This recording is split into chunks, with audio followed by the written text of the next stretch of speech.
সবাইকে স্বাগত জানিয়ে শুরু করছি ডিবিসি নিউজের নিয়মিত আয়োজন মানচিত্র। অনুষ্ঠানটি নিবেদন করছে সোশ্যাল ইসলামী ব্যাংক লিমিটেড। সাথে আছি আমি মজুমদার জুয়েল। প্রতিদিন বিকাল 4:30 এই আয়োজন নিয়ে আমরা থেকে আপনাদের সাথে চেষ্টা করি সারা দেশের নানা সংকট সম্ভাবনার কথা জানাবার। আমরা সরাসরি কথা বলি আঞ্চলিক থেকে জাতীয় পর্যায়ের রাজনৈতিক ব্যক্তিত্ব, জনপ্রতিনিধি, প্রশাসন থেকে শুরু করে সংশ্লিষ্ট কর্তৃপক্ষের সাথে তুলে ধরি নানা শ্রেণী পেশা সাধারণ মানুষের কথা, তুলে আনবো আপনার সমস্যা এবং সুযোগের কথা। দেশের স্বাস্থ্যসেবার বেহাল চিত্র মোটামুটি সবারই জানা। তৃণমূল পর্যন্ত স্বাস্থ্যসেবা পৌঁছাতে সরকারের উদ্যোগ থাকলেও লোকবলের অভাব এবং যেসব লোকবল আছে তাদের অবহেলায় এই সেবা আর পাচ্ছে না সাধারণ মানুষ। সরকারি হাসপাতালগুলোতে সেবা গ্রহীতাদের দীর্ঘ সারি সামাল দিতেও খেতে হচ্ছে হিমশিম। এখন আবার স্বাস্থ্য সুরক্ষা আইন করতে যাচ্ছে সরকার। অবশ্য আইন করেই কি সেবা দেয়া সম্ভব? গেল মঙ্গলবার থেকে শুরু হওয়া জাতীয় স্বাস্থ্যসেবা সপ্তাহেই বা কতটা সেবা নিশ্চিত হলো? আজকের আলোচনার বিষয়, সপ্তাহে নিশ্চিত হলো স্বাস্থ্যসেবা? আমাদের সঙ্গে বিভিন্ন জেলা থেকে যুক্ত হচ্ছেন আমাদের সহকর্মীরা। আমাদের সঙ্গে আজকে যুক্ত হচ্ছেন খুলনা থেকে আমিরুল ইসলাম, লালমনিরহাট থেকে মাজেদ মাসুদ এবং মানিকগঞ্জ থেকে আশরাফুল আলম লিটন। তিনজনকে স্বাগত জানাই আপনাদেরকে মানচিত্রে।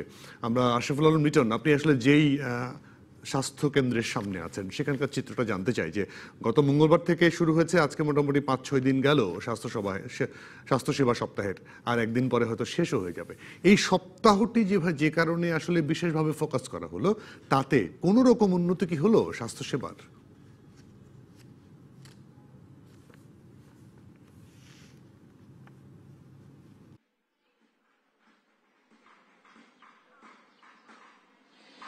জুয়েল, আপনাকে ধন্যবাদ। আপনি যেমনটি জানেন যে সারা দেশেই কিন্তু জাতীয় স্বাস্থ্যসেবা সপ্তাহ চলছে এবং আপনাকে জানাচ্ছি যে আজকে কিন্তু মানিকগঞ্জে স্বাস্থ্যসেবা সপ্তাহের কিন্তু আজকে শেষ অনুষ্ঠান হয়েছে আর কি।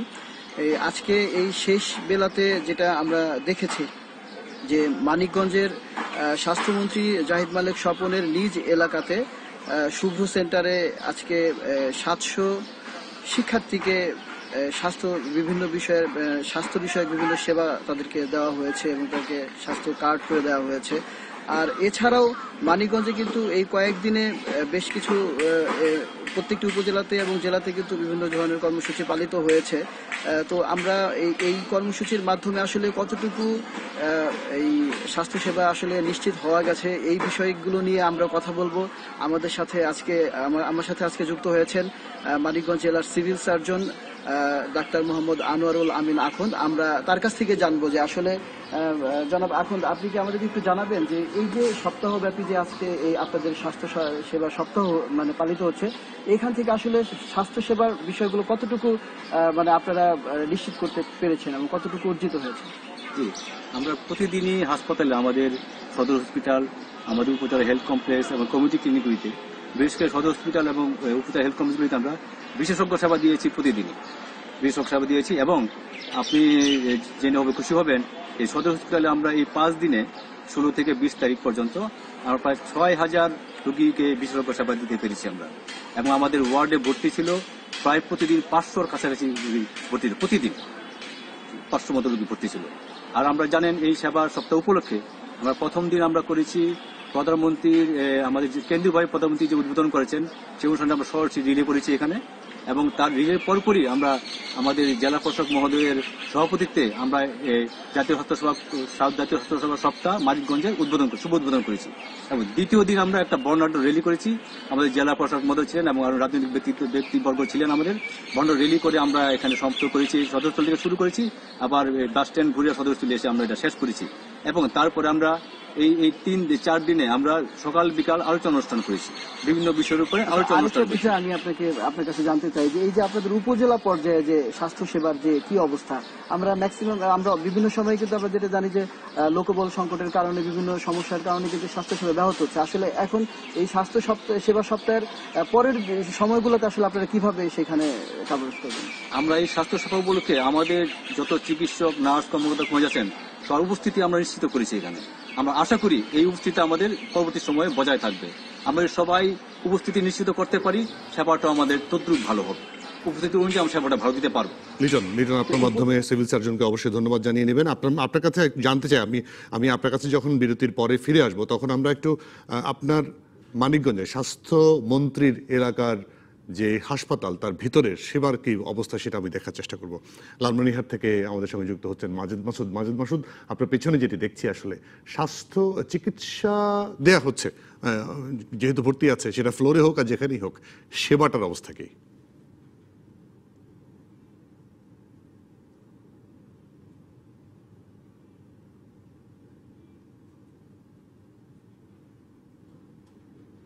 আপনাকে ধন্যবাদ। স্বাস্থ্যসেবা অধিকার শেখ হাসিনার অঙ্গীকার, এই প্রতিপাদ্য বিষয় নিয়েই সপ্তাহ জুড়েই যে স্বাস্থ্যসেবা চলছে, সেই স্বাস্থ্যসেবা কিন্তু প্রান্তিক জনপদের মাঝে ততটা প্রভাব ফেলতে পারেনি। আর আপনি যেটি বলছেন যে আসলে চিকিৎসা সেবা দেওয়া হচ্ছে, এই চিকিৎসা সেবা আমি দীর্ঘ 1-1.5 ঘন্টা ধরে কিন্তু এখানকার যারা ভর্তি রয়েছে, যে সমস্ত রোগী, তাদের সাথে কথা বলেছি, রোগীর স্বজনদের সাথে কথা বলেছি। যতটা আসলে সাধারণ মানুষের বা রোগীর স্বজনদের প্রত্যাশা, সেই প্রত্যাশার মতো করে কোনোভাবেই কিন্তু তারা সেবা পাচ্ছেন না। স্বাস্থ্যসেবার এই সপ্তাহে এখানে যেমন বিশেষ ব্যবস্থা থাকার কথা বলছেন কর্তৃপক্ষ, কিন্তু রোগীর স্বজনরা বলছে অধিকাংশই ওষুধই কিন্তু বাইরে থেকে কিনতে হচ্ছে। চিকিৎসকরাও খুব সেভাবেই দেখভাল করছেন না। এছাড়াও যে চিকিৎসক সংকট রয়েছে, অনেকেই অব্যবস্থাপনায়, নোংরা পরিবেশে এই ফ্লোরের মধ্যে তারা ভর্তি রয়েছে। সুতরাং স্বাস্থ্যসেবা সপ্তাহ যে একটা চলছে, সেই স্বাস্থ্যসেবা সপ্তাহের আমরা তেমন কিন্তু কোনো নমুনা দেখছি না। শুধুমাত্র আলোকসজ্জা আর এখানে যে কয়েকটি র্যালি, সভা, সেমিনারের বাইরে সাধারণ মানুষের বা সাধারণ প্রান্তিক জনপদের যে চিকিৎসা সেবা যতটা পাওয়ার কথা, ততটা কিন্তু আসলে নেই। একটি বিষয় আপনাকে জানিয়ে রাখতে চাই জুয়েল, গতকাল লালমনিরহাটের পার্শ্ববর্তী আদিতমারী উপজেলায় আমরা দেখেছি, আদিতমারী উপজেলা স্বাস্থ্য কমপ্লেক্সে সেখানে একজন কয়েদি চিকিৎসা নেওয়ার জন্য যায়, কিন্তু ওখানে উপসহকারী কমিউনিটি মেডিকেল কর্মকর্তা যিনি ছিলেন, তিনি জরুরি বিভাগের দায়িত্বে ছিলেন। অথচ হসপিটালে কিন্তু একজন আরএমও, আবাসিক মেডিকেল অফিসার দায়িত্বে থাকার পরেও, ক্যাম্পাসে থাকার পরেও কিন্তু স্যাকমুকে দিয়ে চিকিৎসা দেওয়া হচ্ছিল। এবং অর্থ আদায়ের মাধ্যমে এই চিকিৎসা সেবা যখন দেয়, তখন রোগীর স্বজনদের সাথে কিন্তু ব্যাপক একটি ঝামেলা হয়ে যায়, একটি উত্তেজনাকর পরিস্থিতির সৃষ্টি হয়। এছাড়াও যে কমিউনিটি ক্লিনিক এবং উপস্বাস্থ্য কেন্দ্র যেগুলো রয়েছে, সেখানেও কিন্তু তেমন আমরা খুব একটা প্রভাব দেখছি না। স্বাস্থ্যসেবা সপ্তাহ উপলক্ষে যে রোগীদের যে চিকিৎসা দেওয়া হবে বা রোগীরা সেখানে আসবে, সেই চিত্র কিন্তু আমাদের চোখে পড়েনি। অধিকাংশই ক্লিনিক রয়েছে যেগুলো কিন্তু বছরের পর বছর ধরে বন্ধ রয়েছে, উপস্বাস্থ্য কেন্দ্র রয়েছে যেখানে মরিচা পড়ে গেছে তালার মধ্যে, এমন চিত্রও কিন্তু আমাদের এই সপ্তাহের মধ্যে দেখতে হয়েছে। জি, বুঝতে পেরেছি মাজিদ মাসুদ। আবার আসবো আপনার কাছে। আমরা একটু আমিরুল ইসলাম খুলনা যাচ্ছে। আমিরুল ইসলাম আমাদের সহকর্মী। পিছনে বিয়ে বাড়ির সাজসজ্জায় সজ্জিত একটি ওয়ার্ড দেখতে পাচ্ছি। খুলনা শহরের একটি জেনারেল হাসপাতালের এই ওয়ার্ডের ভিতরে এই সাজসজ্জা দিয়ে কি স্বাস্থ্যসেবা নিশ্চিত করা হয়েছে?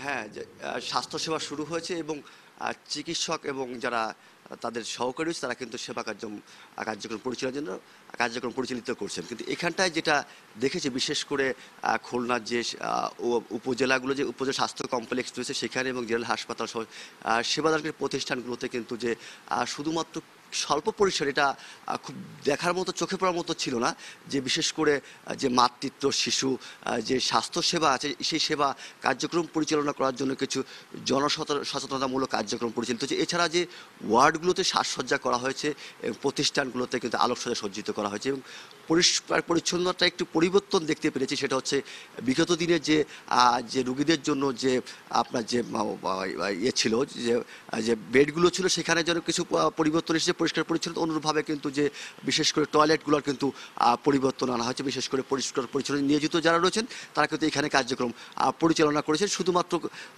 যে পরিবর্তনটা যেটা এসেছে সেটা কিন্তু সেবা সপ্তাহ উপলক্ষে। আর কথা বলবো, এখানে রয়েছেন একজন সেবিকা রয়েছে, তার সাথে কথা বলবো। এই বিগত দিনে তো স্বাস্থ্যসেবায় ব্যতিক্রম কি সেবাটা আপনারা প্রদান করলেন? নমস্কার, শুভ বিকাল। আমরা রোগীদের বেডসাইড কেয়ারটা দিয়েছি এবং জাতীয় স্বাস্থ্যসেবা উপলক্ষে যে সেবাটা প্রদান করছি, পঞ্চম দিনে আমরা প্রতিদিনের মতো আজও আমরা 3 শিফটে স্বাস্থ্য শিক্ষা দিয়ে থাকছি। আমরা রোগীদেরকে পরিষ্কার পরিচ্ছন্নতা সম্পর্কে উপদেশ দিচ্ছি। তারা কিভাবে হাত ধুবে, খাবার আগে কিভাবে হাত ধুবে, খাবার পরে এবং টয়লেট করার পরে কিভাবে হাত ধুবে, সে সম্পর্কে তাদেরকে আমরা শিক্ষা দিচ্ছি।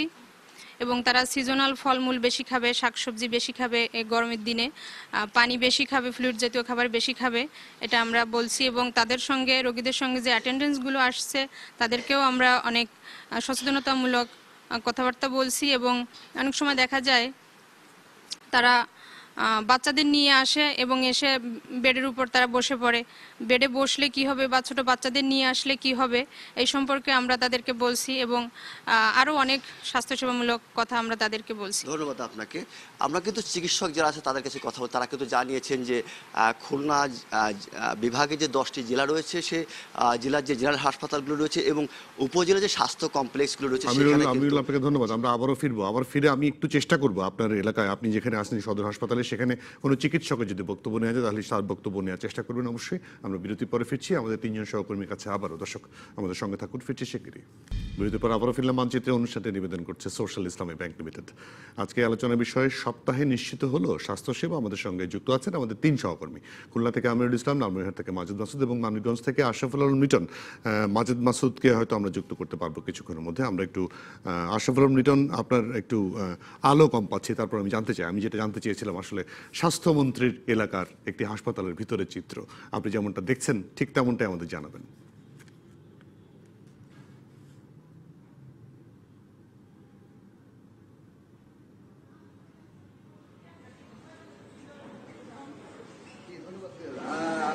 আপনি যেমনটি বলছিলেন যে এই স্বাস্থ্যমন্ত্রীর নিজ জেলার হাসপাতাল 250 শয্যা বিশিষ্ট মানিকগঞ্জ জেলা হাসপাতাল। এই হাসপাতালটিতে কিন্তু এর আগেও কিন্তু আমরা প্রতিবেদনে দেখিয়েছি এবং বলেছি যে জনবল সংকট কিন্তু তীব্র রয়েছে এবং জনবল সংকটের কারণে কিন্তু হাসপাতালের স্বাস্থ্যসেবা কিন্তু ব্যাহত হচ্ছে। আর আরেকটা বিষয় যেটা সেটা হচ্ছে যে 250 শয্যা বিশিষ্ট হাসপাতাল হলেও এখানে কিন্তু প্রচুর রোগীর চাপ রয়েছে।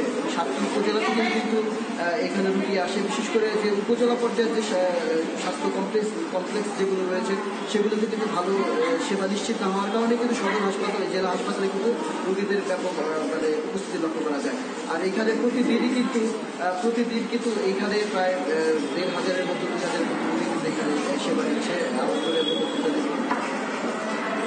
লিটন, আপনাকে ধন্যবাদ। আপনার আসলে ছবি দেখা যাচ্ছে না, এই জন্য বেশিক্ষণ আমার কাছে থাকলাম না। আপনার কাছ থেকে তথ্যটা পেলাম। এখানে লোকবল সংকট আছে, হাজার হাজার রোগী এখানে চিকিৎসা নিচ্ছেন। পরিষ্কার পরিচ্ছন্নতা আমরা খুব একটা দেখতে পাচ্ছি না। আপনাকে ধন্যবাদ। সঙ্গে থাকবেন মাজেদ মাসুদ, যদি আমাকে শুনে থাকবেন একটু জানাবেন কি আপনি যেখানটায় আছেন সেখানে রোগী আছে অসংখ্য, আপনার আশেপাশে আমি দেখতে পাচ্ছি, কিন্তু কোনো ডাক্তার কি এই মুহূর্তে আছে? এখন বিকেল 4:45টার মতো বাজে, কারণ কত থাকার কথা।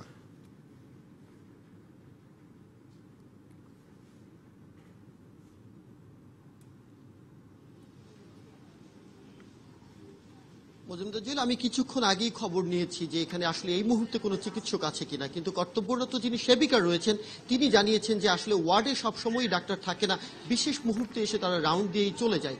তো এই মুহূর্তে আসলে তেমন চিকিৎসক এখানটায় নাই, তবে আমার সাথে একজন সেবিকা আছেন, আমি একটু তার সাথে কথা বলবার চেষ্টা করব।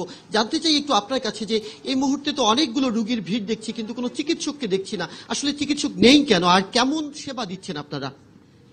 স্যাররা নিচে দেখে চিকিৎসা দিয়ে পাঠায় দেন, আমরা ওগুলো ফলো করি। এরপর তো যদি মনে হয় যে আমাদের স্যারকে ডাকতে হবে, ওনাকে ফোন দিলে উনি চলে আসে, এসে দেখে আমাদেরকে বলে যায় কি করতে হবে। স্বাস্থ্য সেবা সপ্তাহ সম্পর্কে কি ব্যবস্থা আপনারা নিয়েছেন, কেমন সেবা দিচ্ছেন? যেমন ওই যে স্যারকে ডাক অন কলে আছে, উনি যে ওয়ার্ডে যখনই ওনাকে মনে করছে চাচ্ছে উনি তখনই চলে আসতেছে, যেই থাক যে স্যারই থাক। আর যে সকালবেলা প্রত্যেকটি কনসালটেন্ট এসে, ছুটির দিনগুলো তো বিশেষ দিন, ছুটির দিনগুলো আমাদের বন্ধ ছিল না, তারা এসে রাউন্ড দিয়েছে, ভালো মন্দ দেখেছে, তারপর টেস্টের কোনো অবস্থা থাকলে সেগুলো সব চালু ছিল আমাদের। প্যাথোলজি থেকে শুরু করে সমস্ত মেডিসিনের সব চালু ছিল, আউটডোর ইনডোর। ধন্যবাদ আপনাকে। জুয়েল, আপনি শুনছিলেন একজন সেবিকা বলছেন সব ধরনের সেবা চালু আছে, চিকিৎসক অনকলে আছে, কিন্তু দৃশ্যমান কোনোটিই নয় এবং রোগীদের অভিযোগ রয়েছে যে তারা তেমন কোনো প্রত্যাশিত সেবা পাচ্ছেন না, বেশিরভাগ ঔষধ বাইরে থেকে কিনতে হচ্ছে, পরিষ্কার পরিচ্ছন্নতাও কিন্তু একটি অব্যবস্থাপনা রয়েছে সব মিলিয়ে। সুতরাং স্বাস্থ্য সেবা সপ্তাহ প্রান্তিক জনপদের মাঝে তেমন কোনো প্রভাবই কিন্তু ফেলতে পারেনি। গতানুগতিক যে চিকিৎসা সেবা এখানকার সাধারণ মানুষ পেয়ে থাকে তাই পাচ্ছে। ন্যূনতম যে তাদের যে চিকিৎসা সেবার যে অধিকার এবং মাননীয় প্রধানমন্ত্রীর যে অঙ্গীকার সেটি কিন্তু এই সপ্তাহের মধ্য দিয়ে বাস্তবায়ন হচ্ছে না বলেই কিন্তু ভুক্তভোগীদের অভিযোগ রয়েছে। জুয়েল, আপনাকে ধন্যবাদ। আমিরুল ইসলাম, আপনার কাছে আসলে এর আগেও জানতে চেয়েছিলাম, এখনো জানতে চাই একদম স্পষ্ট। আমি বলেছিলাম যে বিয়ে বাড়ির সাজসজ্জা করে এই ওয়ার্ডগুলোকে সৌন্দর্য বর্ধন করা হয়েছে আর এই সৌন্দর্য নষ্ট করা হয়েছে। একটু যদি কারো কাছ থেকে বক্তব্য নিয়ে জিজ্ঞেস করতেন যে এইগুলো দিয়ে কেন আসলে সাজসজ্জা করা হলো, এগুলো প্রয়োজনীয়তাটা কি, পরিষ্কার পরিচ্ছন্নতা করবে, মানুষের সেবা দেবে, এই সব জিনিসপত্র দিয়ে এগুলো সাজগোজের কারণটা কি?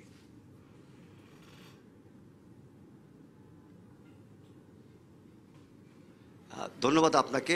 এখন যে চিকিৎসকরা কর্মরত রয়েছেন তারা কিন্তু একটা স্বাস্থ্যসেবা সপ্তাহ উপলক্ষে যে মিটিংটা, সেই মিটিংয়ে রয়েছেন যে সেবার মানটা কীভাবে বৃদ্ধি করা, যার কারণে কিন্তু হাসপাতালে এখন সেবাদানকারী বলতে রয়েছেন কিন্তু সেবিকা, নার্স যারা তারাই অবস্থান করছেন, এবং ডাক্তাররা পরবর্তী মিটিং শেষ করে হয়তো বা চিকিৎসক যারা তারা এখানে কর্মস্থলে আসবেন। তবে সাধারণ যারা চিকিৎসক তাদের সাথে কথা বলেছি, তারা যেটা আমাকে জানিয়েছেন যে আসলে যে খুলনা যে বিভাগের যে 10টি জেলা রয়েছে, উপজেলা স্বাস্থ্য কমপ্লেক্সগুলো রেখেছে, এখানে কিন্তু চিকিৎসকের পদ রয়েছে 18-22টি, কিন্তু সেখানে মাত্র 722 জন 63 জন চিকিৎসক কর্মরত রয়েছে, বাকি পদগুলো শূন্য রয়েছে। তার কারণে ডাক্তারদের মধ্যে যে একটা রয়েছে যে সেবার মান বৃদ্ধি করতে গেলে যেমন এই পদগুলো পূর্ণ করতে হবে, অনুরূপভাবে তার সহায়ক যে সাপোর্টিং যে কর্মকর্তাগুলো প্রয়োজন, কর্মচারী প্রয়োজন, সেগুলো পূর্ণ করতে, যার মধ্যে কিন্তু সেবাটা প্রদান করা সম্ভব হবে। এছাড়া কিন্তু নাগরিক নেতাদের সাথে কথা বলেছি, তারা কিন্তু জানিয়েছেন যে কিছু দালাল চক্র সদস্য রয়েছে কিন্তু যারা কিন্তু এই হাসপাতাল থেকে রুগী অন্যত্র নিয়ে যাচ্ছে, এবং তারা কিন্তু যারা হাসপাতাল সেবা নিতে তারা প্রতারণার শিকার হচ্ছেন, এবং এই কাজে কিন্তু তারা বলছেন কিছু অস্বচ্ছ চিকিৎসক যারা রয়েছেন, ঘুপটি মারে রয়েছেন, যারা হাসপাতালে কর্মরত রয়েছে, তারা কিন্তু এই কাজে সহায়তা করছেন। যার কারণে যে শুধুমাত্র যে সেবা সপ্তাহ দিয়ে এবং আলোকসজ্জা এবং সাজসজ্জার মধ্যে সীমাবদ্ধ থাকলে কিন্তু প্রকৃত সেবা যেটা সেটা কিন্তু আসবে না। সেই সঙ্গে যেমন অন্য সংকট যেগুলো রয়েছে সেগুলো যেমন পূর্ণতা আনতে হবে, অনুরূপভাবে কিন্তু চিকিৎসক এবং এই সেবা দানকারী। আপনাকে ধন্যবাদ। আমি লিটন আপনার কাছে আবারও আসি, আপনাকে একটু পরিষ্কারভাবে এখন দেখা যাচ্ছে। আমার যেটা জানতে চাওয়া আসলে, জাহিদ মালেক সাহেব তিনি এর আগেও প্রতিমন্ত্রী ছিলেন, এখন পুরোপুরি মন্ত্রী হয়েছেন। এতদিনেও অন্তত তার নিজের জেলার হাসপাতালগুলোতে চাহিদা পূরণ করা সম্ভব ছিল নাকি খুব একটা?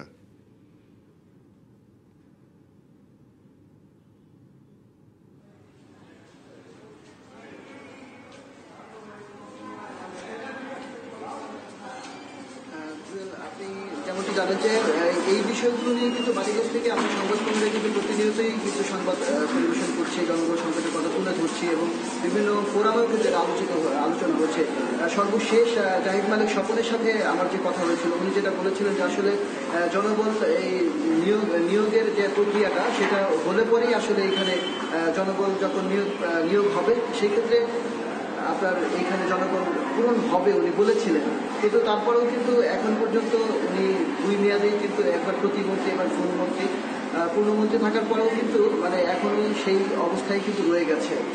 তো এখন মোট কথা হচ্ছে যে নিয়োগ না হওয়া পর্যন্ত এবং জনবল নিয়োগ না হওয়া পর্যন্ত এখানে আসলে আর কোনো মানে কিছু করার করণীয় নেই আর কি তারা বলছেন। এবং যে ডাক্তারগুলো আছেন এখানে তারা তাদের চাহিদা মতো তারা সেবা দিয়ে যাচ্ছে। বুঝতে পেরেছি।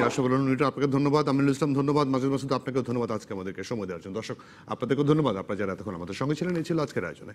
আগামীকাল অন্য কোনো বিষয়ে অন্য কোনো এলাকার অতিথিদের নিয়ে হাজির হব। থাকুন ডিবিসি নিউজের সাথেই।